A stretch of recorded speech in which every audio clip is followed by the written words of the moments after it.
Allez, Isabelle, comme tous les dimanches. Bonjour Damien. Bonjour Isabelle. Vous répondez aux questions que nos téléspectateurs vous ont posées et vous leur apportez des réponses. Eh ben, on c'est essaye. le principe, on Ah est bah d'accord. oui. Allez, on y va, c'est parti. Pourquoi est-il difficile de connaître la proportion de vaccinés et de non-vaccinés dans les personnes hospitalisées et en réa? Et c'est Domi de Paris qui vous pose la question. Eh bien, tout simplement parce que l'interprétation des chiffres varie selon les données prises en compte.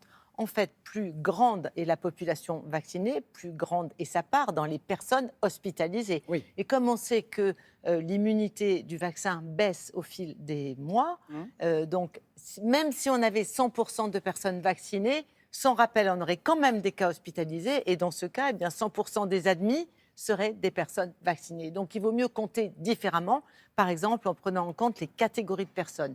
À titre d'exemple, le 31 octobre dernier, on a eu 56 hospitalisations pour 10 millions de personnes non vaccinées contre 21 hospitalisations pour 10 millions de personnes vaccinées.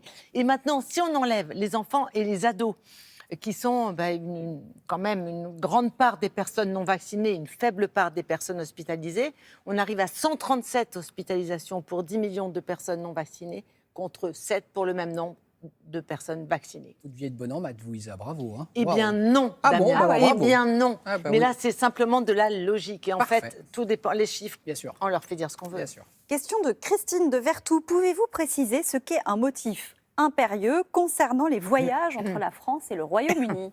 Oui, c'est vrai qu'avec la propagation du virus Omicron, eh bien, les motifs impérieux ont été rétablis pour les voyages vers et depuis le Royaume-Uni. Alors, pas de voyage touristique, pas de voyage pour affaires.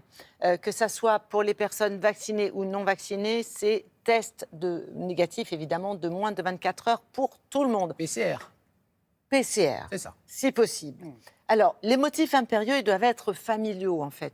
C'est-à-dire, par exemple, l'exercice d'un droit de garde d'enfant ou une personne malade ou un décès d'un membre de la famille, un étudiant qui est en programme d'échange universitaire ou une personne qui est dans l'incapacité, pour une raison légale ou économique, de rester sur place. Évidemment, il faut justifier ce voyage avec un document officiel, un jugement de divorce, une convocation universitaire. Ça ne concerne pas quand même les soignants et les personnes qui travaillent dans le secteur des transports, heureusement. Et les familles françaises en Angleterre qui veulent rentrer en France le peuvent quand même.